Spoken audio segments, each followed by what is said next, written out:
Welcome to Navigating Life with Neurodiversity, a podcast about identity, healing, and honest conversations for those who feel deeply, think differently, and live uniquely.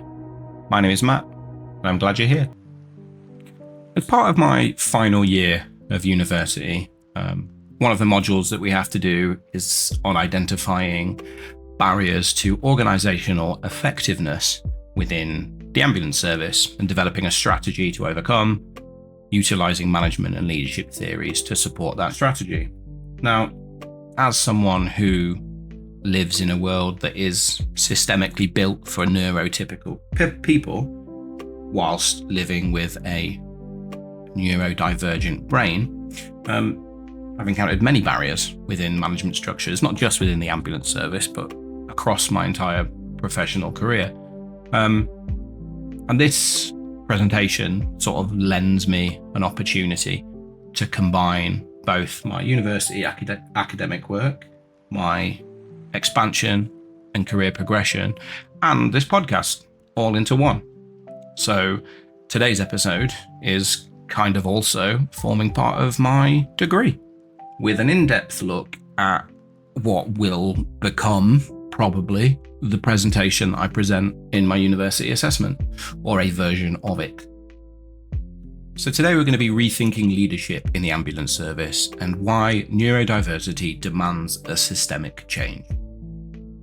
So in the high-pressure world of the UK ambulance service, leadership has traditionally been defined by structure, decisiveness, and control. But the workforce is evolving, so the systems that guide it must evolve alongside. Increasingly, ambulance services are waking up to a reality that neurodivergent individuals have known all along. Our systems were never truly designed for everyone. Neurodiversity, encompassing autism, ADHD, dyslexia, dyspraxia, and other cognitive differences, are not an outlier within the ambulance service. It is a significant vital thread within the fabric of emergency care. Yet for too long it has remained unseen, unspoken, and unsupported by the rigid leadership models and the unexamined cultural norms that dominate the sector. National prevalence estimates that around 1 in 7 people in the UK are neurodivergent. But within the ambulance services, internal surveys indicate that the numbers might be even higher. While only a few % of staff formally declare neurodivergent conditions to HR systems, anonymous staff surveys often tell a different story, revealing that up to 30% of ambulance personnel may identify with some form of neurodivergence. So why is there this discrepancy? It's quite simple: stigma, or the fear of it. Many paramedics, call handlers, control staff remain hesitant to disclose neurodivergent traits due to fear of being labelled as difficult or perceived as less capable. Ambulance culture, historically steeped in a hierarchical and macho norm, has left little room for vulnerability, let alone neurodivergent expression.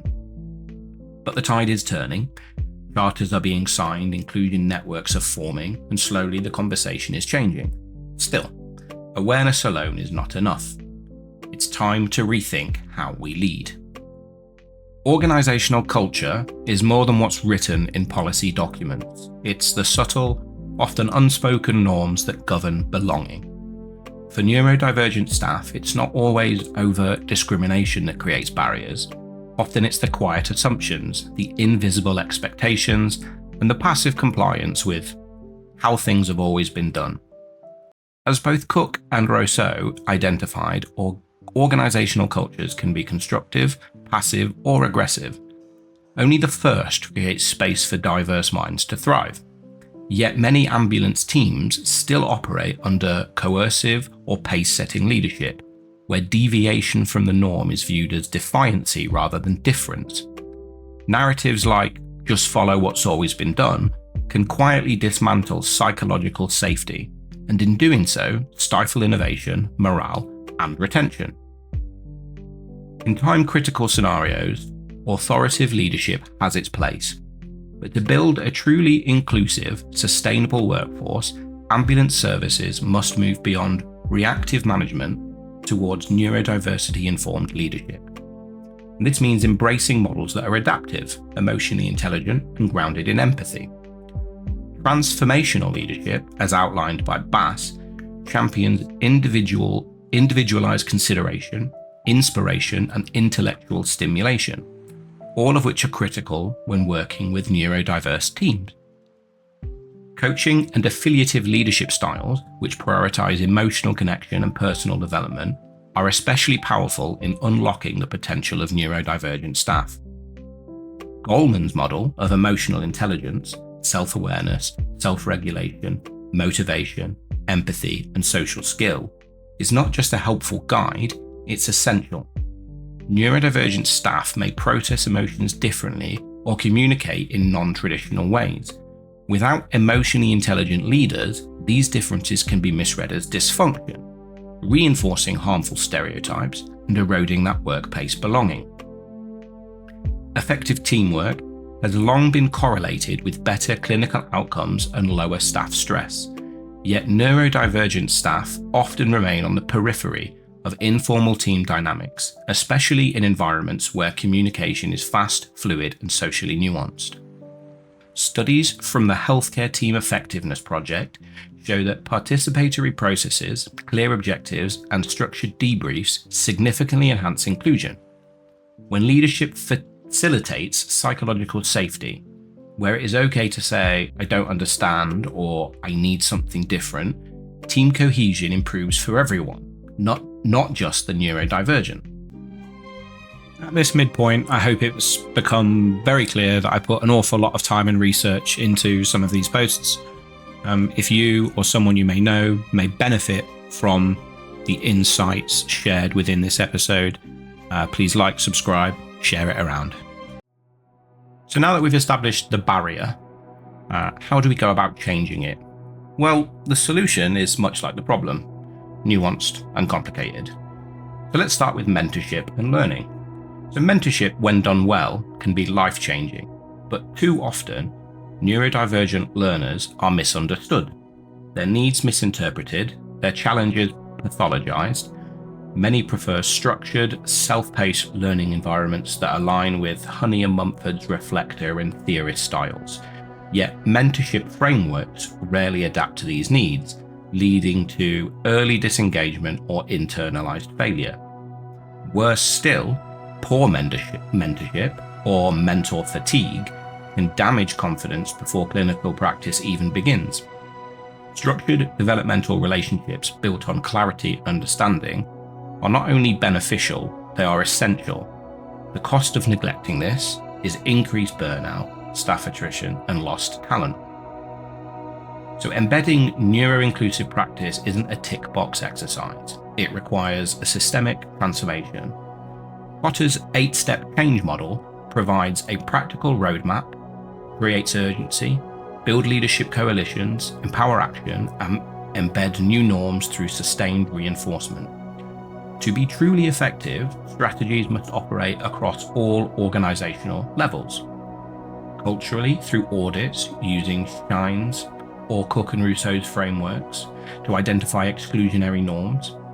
Managerially, by equipping leaders with emotional intelligence and inclusive coaching capabilities. Operationally, by designing team structures, mentorship pathways, and feedback loops that serve a cognitively diverse workforce. It's not about lowering standards, it's about raising support. A system that flexes around people's cognitive profiles rather than forcing everyone into the same mold will not only be fairer, it will be far more effective. And much of the conversation around neurodiversity in the workplace still fixates on the barriers. But let's have a look at some of the strengths. Paramedics with ADHD may bring unparalleled energy, creativity, and hyperfocus under pressure, thriving in complex incidents. Autistic staff may offer calm, logical, procedural precision, and analytical depth. Dyslexic colleagues often demonstrate visual spatial thinking and inventive problem solving. When given the right conditions, neurodivergent professionals don't just keep pace, they innovate, uplift, and transform teams. The ambulance service already depends on these strengths. The challenge is recognizing, supporting, and celebrating them openly. As a neurodivergent clinician, preparing to transition into independent practice, this conversation feels deeply personal. I've seen the quiet isolation that comes when the team dynamics are not built for minds like mine. I've experienced the sting of being labelled as cold or aloof or problematic in informal and formal spaces. Sometimes I'm carrying an immense cognitive load and simply just needed structure to participate. On the other side of this, where I currently work, I'm very fortunate that the management team around me seem to understand my needs and are very accommodating. My line manager, for example, knows when I'm arguing for fun and when I'm arguing because there's a genuine problem, often letting me get my rant out and then just wishing me a happy day or telling me to go out and enjoy my shift.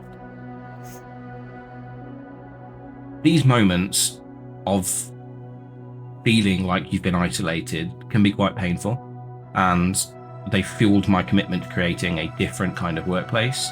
Through my blog and this podcast, I aim to merge lived experience with evidence-based strategies to reshape the way healthcare teams work, lead, and relate. It's not just theoretical, it's a lived necessity. If we truly want our ambulance services to thrive, to retain talent, reduce burnout, and deliver excellence, we must build systems that reflect the people within them. To do that, we must discard the outdated hierarchies, embrace inclusive leadership, and create environments where every clinician, regardless of their neurotype, can bring their full self to work. Because the ambulance service of the future needs to be faster, smarter, and more efficient, but it needs to be more human. Thanks for listening to Navigating Life with Neurodiversity. If this episode resonated, follow on Spotify or wherever you get your podcasts from, share it with someone you care about, or leave a review. It all helps more than you know. Until next time, be kind to yourselves.